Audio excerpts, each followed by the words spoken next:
자, 예수님께서 예루살렘에 올라가시면서 그 제자들과 함께 여러 가지 중요한 가르침들을 지금 허락하고 계시는데, 지금 이 가르침이 굉장히 중요한 이유가 뭐냐면, 예루살렘에 지금 올라가시면 예수님은 어떻게 되세요? 잡히시고 죽으시는 그런 상황이 되는 거예요. 어떻게 보면 제자를 떠나시는 상황을 앞두고 굉장히 중요한 기준과 원리들을 말씀하고 계시는 거예요. 그 중에 하나가 지난주서부터 시작해서 지금 오늘 말씀까지 이어지고 있는데, 자, 우리에게 허락하시는 이 하나님 나라의 기준, 어떻게 보면 기본 원리다라고 하는 것을 우리가 잘 들을 필요가 있는데, 이걸 왜 제가 말씀을 드리느냐? 우리가 신앙생활을 하면서 종종 이런 분들이 많이 계세요. 말씀을 듣는 가운데 기본적인 내 가치관이 있어요. 내 생각들이 있어요. 그런 가운데 말씀을 듣는 가운데 이거는 그럴듯하구나. 이 부분은 내가 동의해. 라고 선별적인 어떤 그런 내용들에 대해서 내가 동의하는 정도의 수준까지 뭘 하고 있느냐면 요만큼 고치고 저만큼 수정하고 요만큼 바꾸고 이런 작업들을 한다는 거예요. 근데 중요한 건 뭐냐면 고치는 부분, 내가 동의하는 부분에서의 변화들은 좀 있어지는 것 같지만 뭐는 안 변해요. 내가 기본적으로 깔고 있는 내 생각과 가치관은 안 변하는 거예요. 근데 중요한 건 결정적인 순간에 내가 뭐가 드러나기 시작하냐면 바뀌지 않는 내 진짜 가치관이 드러나기 시작하는 거예요. 그래서 종종 예배를 그렇게 많이 드리고 그렇게 말씀을 들었음에도 불구하고 함께 이야기할 때의 대화의 내용들을 보면 도대체 저 기준은 어디에서 온 기준인지 전혀 말씀과 성경과는 상관이 없는 가치관을 주장하고 있는 경우들이 많이 있다는 거예요. 자, 성경은 뭐라고 있느냐? 자, 우리의 모든 생각들을 어떻게 하래요? 전부 다 사로잡아서 주님 말씀 앞에 뭘 시켜버려라. 이런 복종을 시켜버려라 라고 말씀하시는 거예요. 그래서 이 말씀들을 들으시는 가운데 그래 저 정도는 내가 이해해, 저 정도는 내가 동의해 라고 하는 부분들만을 수정하려고 하지 마시고 여러분들 안에 있는 잘못된 가치관을 송두리째 하나님 앞에서 깨트려 버릴 수 있는 저와 여러분들 되시길 주님의 이름으로 축원합니다. 여러분, 이게 안 되면 결정적인 순간 세상 사람들과 갖고 똑같이 생각하고 행동하는 일들이 벌어진다는 거예요. 여러분, 이걸 바꾸는 게 굉장히 중요합니다. 자, 그래서 과연 우리 안에 송두리째 깨트리고 바꾸어 버려야 할 그게 뭐냐? 자, 3가지로 말씀을 근거로 정리해 드리도록 하겠습니다. 자, 1번 같이 한번 읽어볼게요. 다 같이 시작. 하늘과 땅은 영적으로 연결되어 있다. 여러분, 오늘 18절 말씀을 잘 읽어보면, 자, 진실로 너희에게 이르노니 무엇이든지 너희가 땅에서 매면, 자, 하늘에서도 어떻게 된대요? 매인대요. 근데 땅에서 풀면 하늘에서도 풀린대요. 그럼 이게 땅과 하늘이 영적으로 어떻게 되어 있는 상황이냐? 묶여 있는 상태, 연결되어져 있는 상태다라고 분명히 말씀하시는 거예요. 여러분, 이 말씀을 듣는 가운데 여러분 많은 분들이 저거 언제 전에 한번 들었던 말씀인 것 같은데 그런 기분 드시죠? 네. 여러분, 이게 사실은 마태복음 16장에 이미 나왔던 말씀이에요. 근데 불과 2장밖에 안 지나갔는데 다시 한번 말씀하고 계세요. 여러분, 다시 말씀하시는 이유가 뭘까요? 여기 너무 잘하는, 역시 제자 훈련은 받아야 되는 것 같아요. 여기 너무 잘하시는데 중요하니까 반복하는 거예요. 너무 중요하니까. 자, 보세요. 많은 사람들이 교회에 와서 예배만 잘 드리고 기도만 열심히 하면 복을 받는다고 생각해요. 근데 성경은 그렇게 이야기하지 않아요. 하나님을 예배하는 것도 중요하고 하나님께 기도하는 것도 중요하지만 그 부분과 더불어 우리 안에서 반드시 챙겨야 할 부분이 있다는 거예요. 이게 뭐냐? 땅의 것과 하늘의 것을 함께 챙기는 거예요. 그래서 자, 이게 연결되어져 있다라고 하는 개념 가운데 예배에 대해서도 하나님이 이 부분을 강조하고 계십니다. 자, 마태복음 5장 23절부터 24절까지의 말씀을 잘 보세요. 한번 읽어볼게요. 자, 다 같이 시작. 그러므로 예물을 제단에 드리려다가 거기서 내 형제에게 원망 들을 만한 일이 있는 것이 생각나거든 예물을 제단 앞에 두고 먼저 가서 형제와 화목하고 그 후에 와서 예물을 드리라. 자, 예물을 제단에 드리려다가 자, 제물을 드린 거예요? 아직 못 드린 거예요? 예, 준비만 한 거예요. 예배를 드리러 온 거예요. 근데 갑자기 네 형제에게 원망 들을 만한 일이 생각이 날 수 있다는 거예요. 이건 누가 잘못한 거냐? 내가 잘못한 것으로 인하여 누군가 상처를 입은 일이 있을 수 있다는 거죠. 근데 그런 일이 번뜩 생각이 나면 자, 뭐라고 말씀하셨냐면 빨리 드리고, 그러니까 예배를 드리려고 준비를 했으니까 빨리 예배를 드리고 가서 화목하래요? 아니면 예배를 드리려고 했던 걸 놔두고 먼저 화목하고 오래요? 네, 먼저 화목하고 오래요. 자, 제가 물어볼게요. 여러분, 하나님께 예배하는 게 중요해요? 아니 형제들과 화목하는 게 중요해요? 여러분, 이 내용을 보면 마치 형제와 화목하는 게 더 중요한 것처럼 이게 해석되어질 수 있는데 여러분, 그렇지 않아요. 여러분, 하나님께 예배드리는 것보다 중요한 것은 없는 줄로 믿습니다. 근데 왜 예배를 드리려 하다가 먼저 화목하고 오라라고 말씀하셨을까? 이유는 그거예요. 자, 무엇과 무엇이 연결되어 있다? 땅과 하늘이 연결되어 있다는 거예요. 내가 내 주변에 땅의 관계가 매여 있고 묶여 있는 상태로 되어 있다라고 한다면 이게 어디에도 영향을 미친다? 하늘에도 영향을 미친다는 거예요.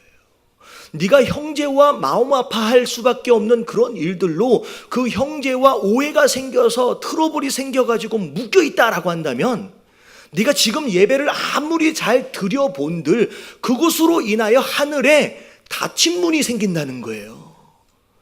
네가 예배를 통하여 받아야 할 은혜와 축복이 있고 응답이 있는데 이 땅에 매여 있는 것으로 인하여 하늘 문이 닫혀 있으면 받아요, 못 받아요? 충분히 받을 수가 없다는 거죠. 그래서 진짜 너희의 예배가 은혜가 있고 응답이 있고 축복이 있는 예배, 하늘 문이 열린 그런 예배를 드리길 원한다라고 한다면 먼저 이 땅에 대한 문제를 뭐 하라고 말씀하시는 거예요? 이걸 먼저 풀으라고 말씀하시는 거예요. 여러분, 연결돼 있어요. 여러분, 이걸 알아야 돼요. 여러분, 특별히 이 내용이 중요한 이유, 자 보세요. 16절에 대한 16장에 먼저 나온 내용은 그저 기도에 대한 내용이었어요. 근데 여러분, 이 18절에 반복해서 말씀하시는 가운데 여러분, 다음 주 본문 말씀이 혹시 어떤 내용인지 혹시 아시는 분 계시는지 모르겠는데 여러분, 다음 주 본문이 뭐에 대한 내용이냐면 용서에 대한 내용이에요. 여러분, 성경은 그냥 아무렇게나 쓰여지는 게 아니에요.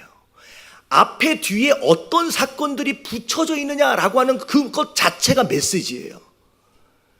이건 기도에 대한 내용이지만 함께 묶여있는 잘못된 관계가 있으면 여러분, 이거는 우리가 아무리 예배를 드려도 아무리 기도를 해도 충만하게 경험하지 못하는 장애가 될 수 있다라고 하는 거, 여러분 깨달아지시길 주님의 이름으로 축원합니다. 그래서 심지어 베드로전서 3장 7절에 보면 부부 관계를 뭐라고 말씀하시느냐. 자, 다 같이 한번 읽어볼게요. 남편들아, 시작. 남편들아, 이와 같이 지식을 따라 너희 아내와 동거하고 그를 더 연약한 그릇이요 또 생명의 은혜를 함께 이어받을 자로 알아 귀히 여기라. 이는 너희 기도가 막히지 아니하게 하려 함이라. 네, 자, 남편들아라고 얘기하는데 누가 잘 들어야 돼요? 남자들이 잘 들어야 돼요. 자, 아내와 함께 동거할 때 무엇을 따라? 지식을 따라. 내 아내가 뭘 좋아하는지 뭘 싫어하는지를 알아야 된다는 거예요. 할렐루야. 나중에 한번 물어보세요. 내 남편이 나를 얼마나 잘 아는지. 근데 특별히 지식을 따라 동거하되 내 아내를 무엇으로 여기래요? 연약한 그릇으로 여기래요. 왜 남자분들은 아무도 말씀을 안 하세요. 잘 들어야 되는데. 다시 말하면 내 아내는 잘못 건드리면 어떻게 될 수 있어요? 깨질 수 있어요. 망가질 수 있어요. 그래서 소중하게 또 생명의 은혜를 어떻게 받는데요? 함께 이어받을 자로 알아라는 거예요. 여러분들, 가정의 축복은 남자만 받는 게 아니라 누구와 더불어 받아요. 그럼 내 아내와 남편이 함께 이어받는 거예요. 그러면 아무리 뭐라고 해도 누군가 한 사람이 가슴이 아파서 괴로워하고 있다라고 한다면 절대 그 가정은 복을 받을 수가 없어요. 함께 이어받는데요. 그래서 어떻게 해줘라? 그러면 귀하게 여겨주래요. 왜냐하면, 자, 이는이 거기서부터예요. 이는 다 같이 시작. 이는 너의 기도가 막히지 아니하게 하려 함이라. 반대로 얘기하면 내가 내 아내를 아프게 해서 마음 아파게 해서 깨어진 상태로 내버려 두게 되면 아무리 내가 기도한다고 하나님 들으신다 안 들으신다? 이런 기도가 막힌대요. 그래서 여러분, 땅에 아직도 풀지 못한 관계를 그대로 방치해 두게 되면요, 이미 하나님이 내 기도를 들으셨지만 심지어 응답도 해주셨지만 공중에서 걸려버리는 거예요. 무엇으로 말미암아? 내게 무해어 있는 이 땅의 관계 때문에 공중에 걸려버려서 그 응답들을 온전히 누리지 못하는 안타까운 일들이 벌어져요. 그래서 많은 성도들 가운데 예배도 잘 드리고 정말로 기도도 열심히 했는데 응답이 안 되는 이유, 이러면 하늘에 어떻게 돼 있는 상태? 막혀서 걸려있는 상태가 벌어진다는 거예요. 여러분, 이 땅에 있는 관계, 특별히 부부관계, 여러분 화목하시고 사랑하심으로 말미암아 여러분 하늘의 문을 먼저 여시는 저와 여러분들 되시길 주님의 이름으로 축원합니다. 여러분, 이게 풀려야 돼요. 그래서 내가 열심히 교회에서 섬기고 예배하는 것만 잘하면 되는 게 아니라 가정 안에서, 내 직장 생활 안에서, 내 삶의 현장 안에서 땅의 관계를 잘 다스리고 돌봐야 한다라고 하는 거 여러분 깨달으시길 주님의 이름으로 축원합니다. 옆에 계신 분들에게 인사 좀 한번 해주세요. 이렇게 할 수 있으면 손 한번 잡아주시면서 앞으로 잘할게요. 꼭 하셔야 돼요. 이렇게 부부끼리 옆에 있으면 하세요. 앞으로 잘할게요.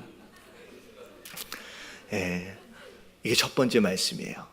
자, 이 첫 번째 내용은 오늘 말씀 저 내면에 깔려 있는 숨겨진 말씀입니다. 자, 그리고 2번서부터는 표면적으로 허락하시는 눈에 보이는 말씀인데, 자, 2번 같이 한번 읽어볼게요. 다 같이 시작. 하나님은 교회에게 하늘을 움직이는 힘을 주셨다. 자, 땅에서 매면 하늘에서도 매여요. 그리고 땅에서 풀면 하늘에서도 풀려요. 근데 여러분, 어쩌다 매이고 어쩌다 풀리는 게 아니에요. 말씀을 잘 보면 누가 땅에서 매고 누가 땅에서 푸느냐라고 하는 주체가 있어요. 누가라고 나와 있어요?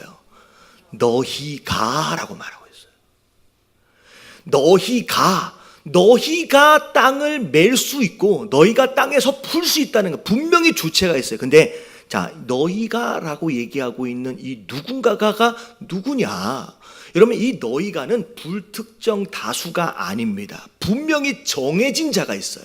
자, 그게 어디 나오느냐면 20절에 나와요. 자, 이 너희가가 누구냐? 같이 한번 봅니다. 다 같이 시작. 두세 사람이 내 이름으로 모인 곳에는 나도 그들 중에 있느니라. 자, 이 너희가가 누구예요? 두세 사람이 예수 그리스도의 이름 안에 모였다라고 하는 거예요. 여러분, 이게 누구예요? 여러분, 이게 교회예요. 여러분, 이 너희가 다시 말하면 하늘을 움직일 수 있는, 하늘 문을 열 수 있는 이 능력을 아무에게나 주신 게 아니라 너희, 다시 말하면 내 이름으로 모인 그 교회에게 허락하신 능력이다라는 거예요. 여러분, 우리가 그 능력을 가진 자인 줄로 믿습니다. 심지어 마태복음 16장 18절에 보면 이 하늘 문을 여는 이 능력을 뭐라고 표현하고 있느냐? 줄 쳐진다만 시작. 내가 천국 열쇠를 내게 주리니. 자, 뭘 주신다고요? 천국 열쇠다라고 구체적으로 얘기하고 있어요. 여러분, 우리 안에 여러분 이미 하늘 문을 여는 열쇠가 있다라고 하는 거 여러분 깨달으시길 주님의 이름으로 축원합니다. 자, 여러분 교회는요, 여러분들이 무엇을 상상하셨든 상관이 없이 그 이상의 능력을 가진 존재가 여러분 교회예요. 여러분 요즘에 교회가 여러 가지 문제들로 인하여 세상 사람들로부터 욕을 많이 먹다 보니 어느덧 우리 교회되어진 성도들이 주눅이 많이 든 것 같아요. 그래서 우리 전도사님들하고 같이 이야기를 하다 보면 그런 얘기를 해요. 예전에는 안 그랬는데 하도 요즘에 이런 얘기들이, 이런 스토리들이 많다 보니까 직업이 뭐냐고 물을 때, 예, 제가 저 목사입니다, 제가 전도사입니다 라고 이야기하기가 조금 뭐해졌다? 약간 부끄러워진 상황들이 되어졌어요. 성도냐 교회 다니냐라고 얘기했을 때 예전에는 안 그랬는데 점점 그 부분이 이상하게 이렇게 확 이제 자연스럽게 자신감 있게 이야기하는 상황들이 아닌 상태가 되는데, 여러분 잘 아셔야 돼요. 상황이 그렇든 상관이 없이 여러분 창피해 하지 마십시오. 여러분 하나님이 교회에게 주신 능력은 여러분 상상 이상이에요. 어마어마한 능력이 있어요. 우리를 통하여 뭐가 움직이느냐? 하늘 나라가 움직이는 권세를 우리가 가졌다라고 하는 것을 여러분 아셔야 돼요. 할렐루야. 예. 그래서 자, 마태복음 16장 18절에는 이렇게도 말씀하세요. 다 같이 한번 읽어볼게요. 시작. 또 내가 내게 이르노니 너는 베드로라. 내가 이 반석 위에 내 교회를 세우리니 음부의 권세가 이기지 못하리라. 자, 누가 이긴대요? 교회가 이겨요? 세상이 이겨요? 여러분 결국 교회가 이겨요. 여러분 지금 이 상황이라고 해서 주눅 들지 마시고, 여러분 이 하늘을 여는 이 천국 열쇠를 소유한 자로서 여러분 이 세상을 이긴다라고 하는 여러분 담대함을 가지시며 살아갈 수 있는 저와 여러분들 되시길 주님의 이름으로 축원합니다. 자, 그 다음 세 번째가 뭐냐? 자, 하나님은 우리에게 천국 열쇠를 주셨다는데 과연 이 천국 열쇠가 뭐냐? 여러분 이 천국 열쇠가 뭐예요? 벌써 나와버렸네. 3번 다 같이 한번 해볼게요. 시작. 교회에게 주신 천국 열쇠는 합심 기능이다. 여러분 이게 천국 열쇠예요. 자, 말씀에 보면 여러분 오히려 이 18장에서 와서 하나님은 더 구체적으로 설명을 하는데, 너희 중에 두 사람이 땅에서 어떻게 합심하여 무엇이든지 구하면, 물론 개별적으로 기도할 수 있어요. 근데 하나님은 뭘 더 기대하시느냐? 우리가 마음을 모아서 함께 기도하길 원하신다라는 거예요. 그래서 그 기도를 들으시고 거기에 응답하심으로 말미암아 그곳으로 내가 하늘 문을 열기를 원하신다라고 하는 거예요. 여러분 이 세상에서 가장 무서운 사람이 누굴까요?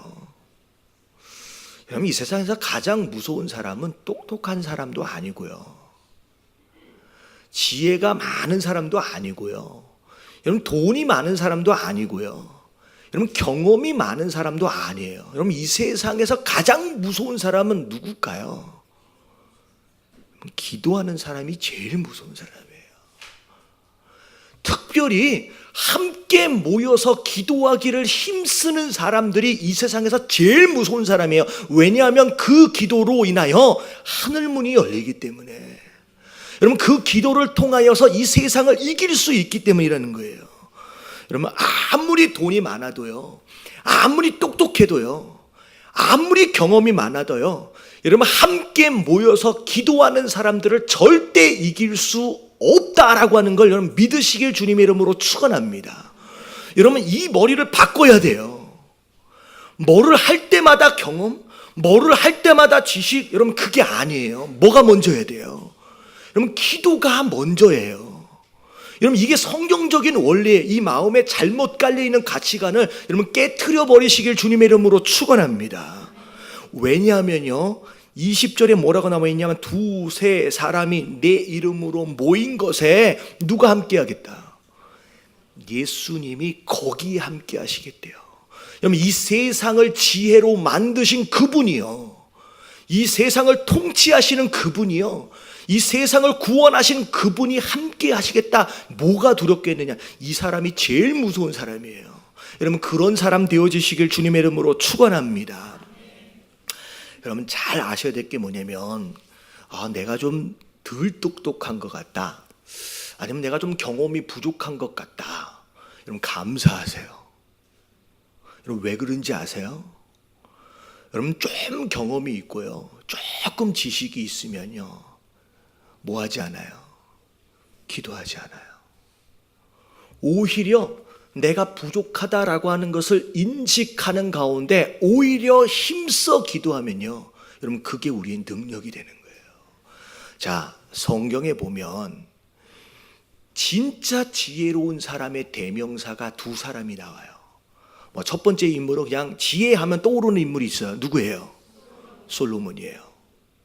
그 다음에 지혜로운 사람을 잘 찾아보면 누가 찾아지느냐?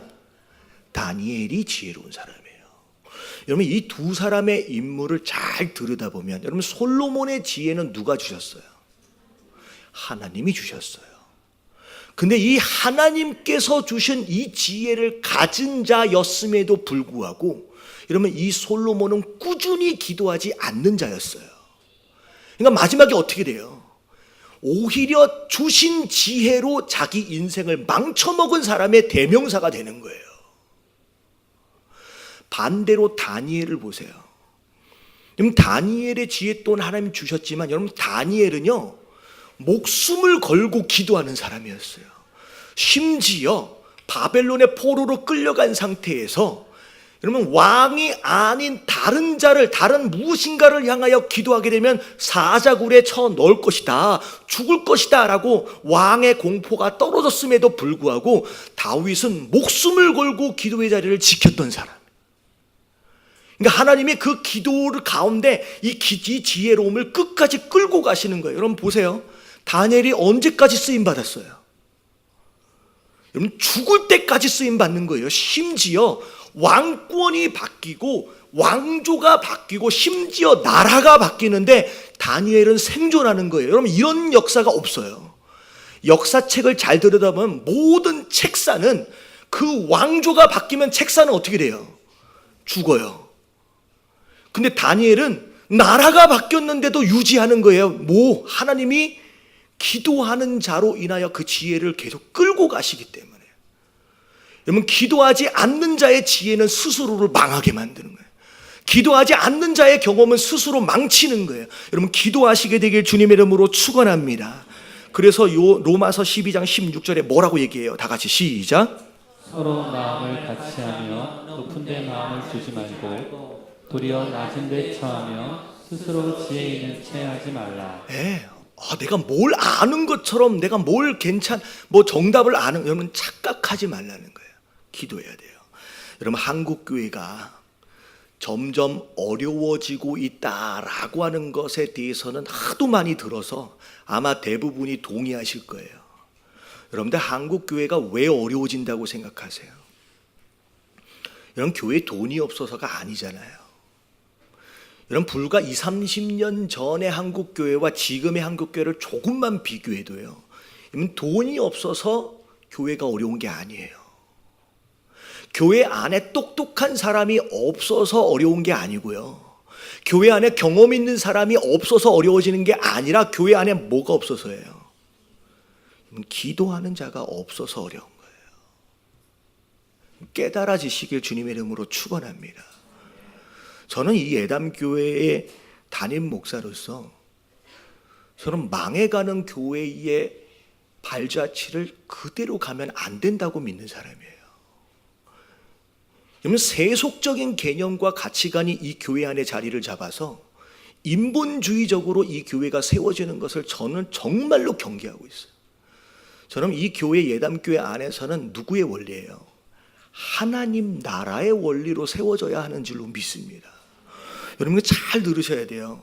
여러분 하나님 나라의 원리와 세상의 원리는 달라요. 그러면 세상은요, 어떻게 해야 더 효과적일까? 어떻게 해야 더 효율적일까라고 하는 것을 위해서 논쟁하고 의논해요. 근데 성경을 잘 들여다보면 논리적이고 효율적이고 어떻게 보면 뭐 효과적이고 여러분 이런 개념하고 성경은 굉장히 거리가 멀습니다.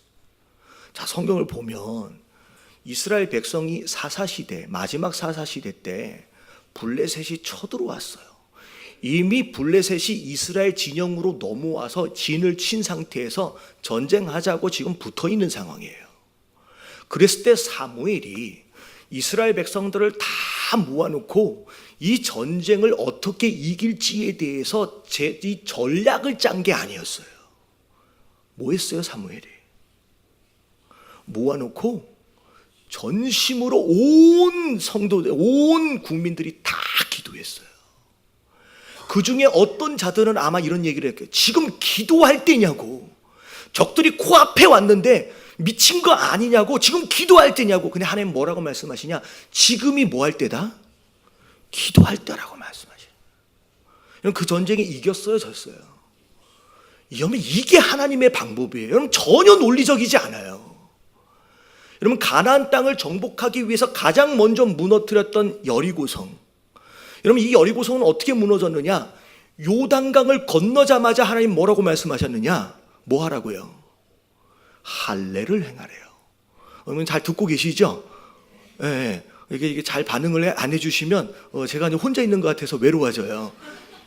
요단강을 건너자마자 하나님이 할례를 행하래요. 여러분, 이 40년 동안 광야 생활하다가 계속 움직여야 되니까 남자들이 이 40년 동안 할례를 한 번도 못 받아요. 그래서 어린 아이서부터 노년에 이르까지 전부 다 남자들 보고 포경수술하라는 거예요.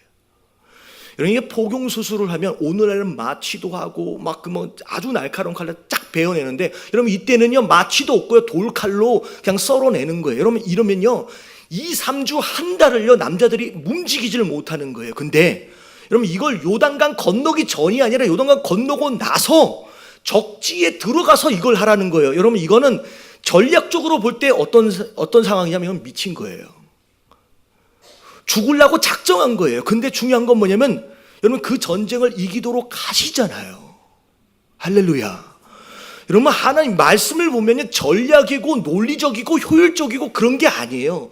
기도하는 자로서 하나님의 음성을 듣고 그것에 반응하고 순종하는 사람들에게 승리를 주시는 거예요. 여러분, 그 다음 전쟁이 무슨 전쟁이에요? 아이성 전쟁. 이 아이성은 하나님께 기도하지 않았어요. 묻지도 않았어요. 이 정도면, 이만큼의 군사면 우리가 이길 수 있다. 인간적인 전략으로 경험 가지고 머리 쓰고 들어갔더니 한 방에 다 깨져서 나오는 거예요. 여러분, 이게 세상의 방법으로 하다가 망한 결과다는 거예요. 한 가지 더 예를 들면 기드온과 300용사. 여러분, 미디안이 모래알처럼 몰려왔는데 군사들을 다 모아놨더니 모아진 군사가 32,000명이에요. 근데 하나님 뭐라고 말씀하세요? 이 32,000명도 이 미디안 군사에 비할 때 10분의 1도 안 되는데 이게 많대요. 이게 상식적으로 생각할 때 이건 말도 안 되네. 근데 이거 다 보내고 몇 명만 남아요 나중에. 근데 이 전쟁에 이겨요 져요? 300명 가지고 이기도록 하시는 거예요. 자, 보세요. 구약의 하나님이 지금 우리가 예배하고 있는 이 하나님과 다른 분입니까? 제가 질문한 거예요. 요 하나님하고 달라요? 달라요? 같아요? 같은 분이에요. 하나님은 내가 시작이고 내가 마지막이다. 나는 영원히 뭐하지 않는 분이다. 여러분, 변하지 않는 분이다 라고 말씀하시는 거예요. 이런 말씀을 믿고 하나님의 방법으로 살아갈 수 있는 저와 여러분들 되시길 주님의 이름으로 축원합니다. 여러분, 기도하지 않으면 망하는 거예요. 그래서 오늘 하나님 말씀하시는 게 뭐냐면 전략이고 효율이고 논리적이고 다 내려놓고 다 부셔버리라는 거예요. 뭐 먼저 시작해라? 기도 먼저 시작해라. 그러면 그 기도로 인하여 내가 어떻게 일하는지를 내가 너에게 보여주겠다라고 말씀하시는 거예요. 여러분, 하나님이 일하실 수 있는 공간이 없어요, 교회 안에 이젠. 왜? 다 똑똑해. 하나님이 일하실 수 있는 공간이 없어요. 교회는요, 하나님이 역사하실 수 있는 공간을 만들어 드리는 거예요. 무엇을 통하여? 기도를 통하여.